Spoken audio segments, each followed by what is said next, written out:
नमस्कार फ्रेंड्स, बहुत बहुत स्वागत है आपका हमारे चैनल कंपटीशन कैप्सूल में। आज हम बात करेंगे इतिहास के एक ऐसे पन्ने की जिसने ब्रिटिश साम्राज्य को भारत में नींव रखने का मौका दिया। तकरीबन 400 साल पहले 20,000 किलोमीटर दूरी तय करके कुछ अंग्रेज भारत आए। उनका मकसद व्यापार था। ये व्यापारी मुगल बादशाह जहांगीर के ज़माने से ब्रिटिश ईस्ट इंडिया कंपनी के झंडे तले भारत में व्यापार कर रहे थे। 1750 के दशक तक मुगलों की सत्ता नाम मात्र रह गई थी। अब क्षेत्रीय राजा महाराजाओं का जमाना आ गया था। अंग्रेज अब इन्हीं राजा महाराजाओं से अनुमति लेकर काम कर रहे थे, लेकिन जल्द ही उन्होंने सोचा कि क्यों न व्यापारी की जगह राजा बनकर इस देश को चलाया जाए। आज हम बात करेंगे उस लड़ाई की जिसने अंग्रेज व्यापारियों को दुनिया के सबसे बड़े साम्राज्य का मालिक बना दिया। हम बात करेंगे प्लासी की लड़ाई की। प्लासी की लड़ाई बंगाल के नवाब सिराजुद्दौला और ईस्ट इंडिया कंपनी के संघर्ष का परिणाम थी। इस लड़ाई के अत्यंत महत्वपूर्ण व स्थायी परिणाम निकले। 1757 ईस्वी में हुई प्लासी की लड़ाई ऐसी थी जिसने भारत में अंग्रेजों की सत्ता की पूर्णतः स्थापना कर दी। बंगाल की तत्कालीन स्थिति और अंग्रेज स्वार्थ ने ईस्ट इंडिया कंपनी को बंगाल की राजनीति में हस्तक्षेप करने का अवसर प्रदान किया। अलीवर्दी खां, जो पहले बिहार का नायब निजाम था, ने औरंगजेब की मृत्यु के बाद आए राजनीतिक उठापटक का भरपूर लाभ उठाया। वह एक महत्वाकांक्षी व्यक्ति था। उसने बंगाल के तत्कालीन नवाब सरफराज खां को युद्ध में हराकर मार डाला और स्वयं नवाब बन गया। 9 अप्रैल को अलीवर्दी खां की मृत्यु हो गई। अलीवर्दी खां की अपनी कोई संतान नहीं थी, इसलिए उसकी मृत्यु के बाद अगला नवाब कौन होगा, इसके लिए कुछ लोगों में उत्तराधिकार के लिए षड्यंत्र शुरू हो गए। पर अलीवर्दी ने अपने जीवन काल में ही अपनी सबसे छोटी बेटी के पुत्र सिराजुद्दौला को उत्तराधिकारी मनोनीत कर दिया था। अंततः वही हुआ। सिराजुद्दौला बंगाल का नवाब बना। सिराजुद्दौला भले ही नवाब बन गया, परंतु उसे कई विरोधियों का सामना करना पड़ा।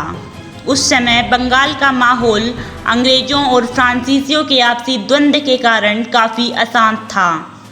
दरअसल फ्रेंच ईस्ट इंडिया कंपनी और ब्रिटिश ईस्ट इंडिया कंपनी के लिए भारत में सबसे महत्वपूर्ण जगह बंगाल थी, जहाँ दोनों ही कंपनियों की फैक्ट्रियाँ मौजूद थी और दोनों ही कंपनियां स्थानीय नवाब से कारोबार में रियायतों की कोशिशों में लगी थी। दूसरी ओर अब अंग्रेजों और फ्रांसीसियों ने जगह जगह किलेबंदी करनी भी शुरू कर दी थी। इसके कारण सिराजुद्दौला काफ़ी चिंतित था। इसलिए सिराजुद्दौला ने अंग्रेजों और फ्रांसीसियों को तुरंत किलेबंदी रोकने का आदेश दिया।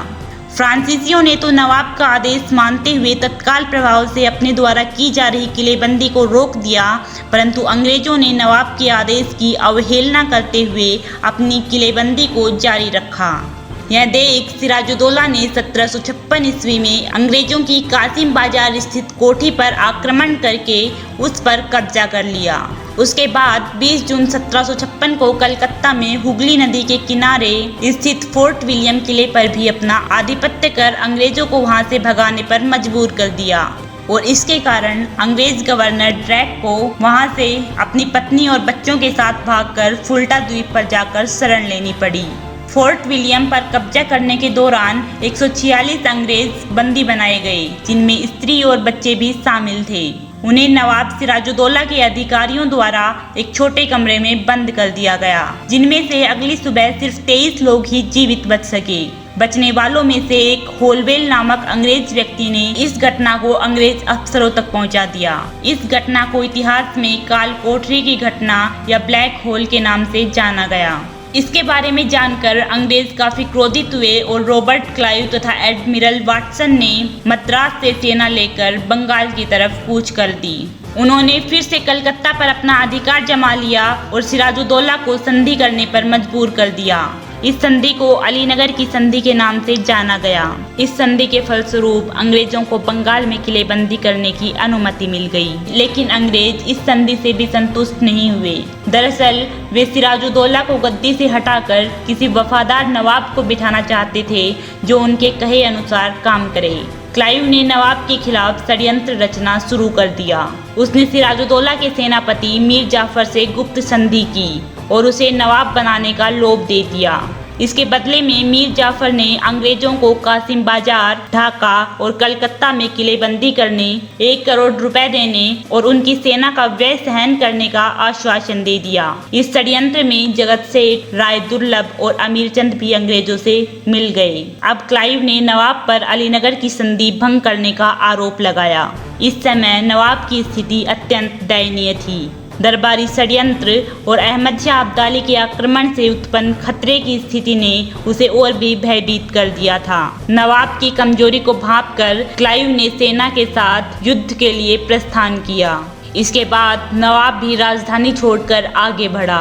23 जून 1757 को प्लासी के मैदान में दोनों सेनाओं की मुठभेड़ हुई। ये युद्ध नाम मात्र का युद्ध था, क्योंकि नवाब की सेना के एक बड़े भाग ने युद्ध में हिस्सा नहीं लिया। आंतरिक कमजोरी के बावजूद सिराजुद्दौला की सेना, जिसका नेतृत्व मीर मदन और मोहनलाल कर रहे थे, अंग्रेजों की सेना का डटकर सामना करने लगी। परंतु मीर जाफर के विश्वासघात के कारण सिराजुद्दौला को हारना पड़ा।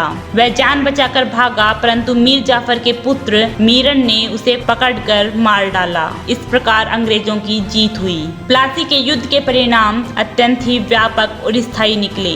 इसका प्रभाव कंपनी, बंगाल और भारतीय इतिहास पर पड़ा।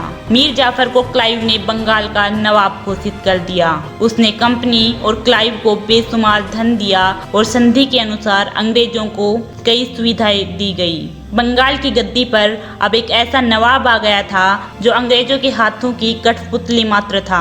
प्लासी के युद्ध ने बंगाल की राजनीति पर अंग्रेजों का नियंत्रण कायम कर दिया। अंग्रेज अब व्यापारी से राजशक्ति के स्रोत बन गए थे। इसका नैतिक परिणाम भारतीयों पर बहुत ही बुरा पड़ा। आर्थिक दृष्टि से भी अंग्रेजों ने बंगाल का शोषण करना आरंभ कर दिया। इसी युद्ध से प्रेरणा लेकर क्लाइव ने आगे बंगाल में राजनीति की सत्ता स्थापित कर ली। बंगाल से प्राप्त धन के आधार पर अंग्रेजों ने दक्षिण में फ्रांसीसियों पर विजय प्राप्त की और भारत में इकलौते प्रतिद्वंदी को नष्ट कर दिया। इस प्रकार यह सिलसिला 1947 तक चलता रहा। दोस्तों, ये था हमारा टॉपिक। आई होप आपको पसंद आया होगा। अगर आपको पसंद आया तो इसे लाइक कीजिए और हमारे चैनल को सब्सक्राइब कर बेल आइकन ऑन कर लीजिए, जिससे आने वाले सभी वीडियोज़ की नोटिफिकेशन सबसे पहले आपको मिले। Thank you so much.